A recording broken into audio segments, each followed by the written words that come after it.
हम संज्ञा के विकार में वचन पढ़ेंगे।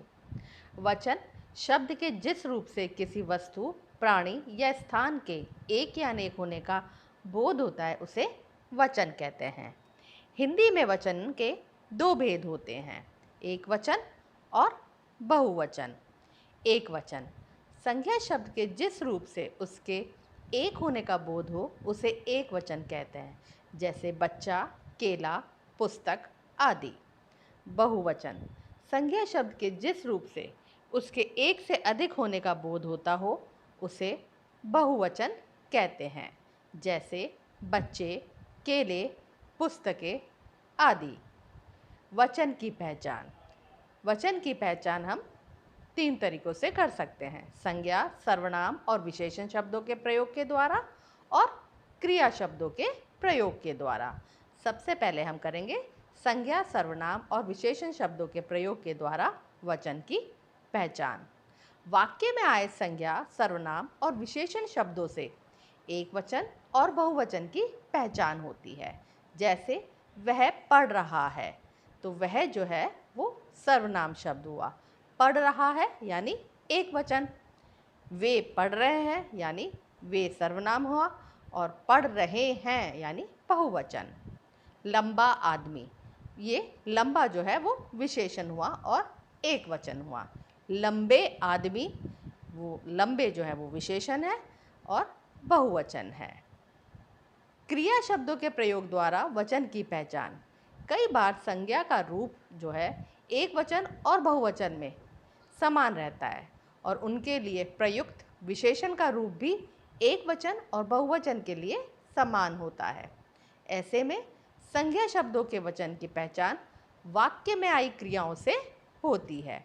जैसे मोर नाच रहा है, तो इससे पता चल रहा है हमें कि ये एक वचन का उदाहरण है।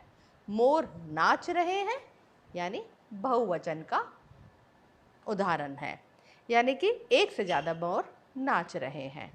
धावक दौड़ रहा है, एक वचन का उदाहरण है।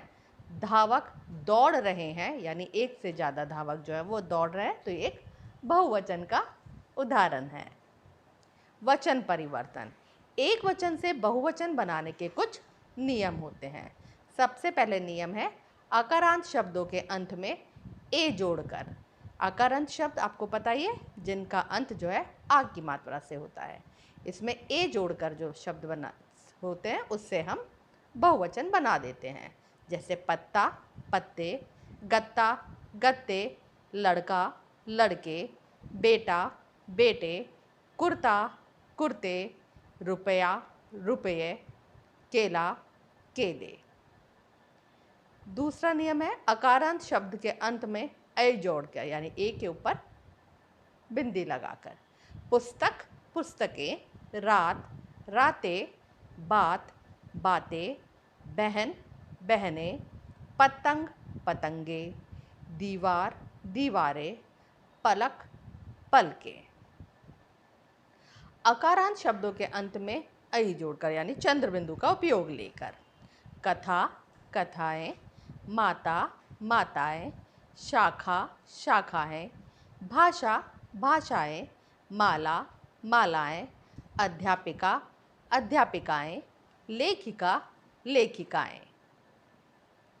चौथा नियम इकारांत और ईकारांत शब्दों में अंत में या जोड़कर, यानी छोटी ई की मात्रा और बड़ी ई की मात्रा में या जोड़कर। रीति, रीतियाँ, स्त्री, स्त्रियाँ, कली, कलियाँ, शक्ति, शक्तियाँ, मकड़ी, मकड़ियाँ, नारी, नारियाँ, छुट्टी, छुट्टियाँ, सखी, सखियाँ, मुर्गी, मुर्गियाँ, चिट्ठी, चिट्ठियाँ, कहानी, कहानियाँ।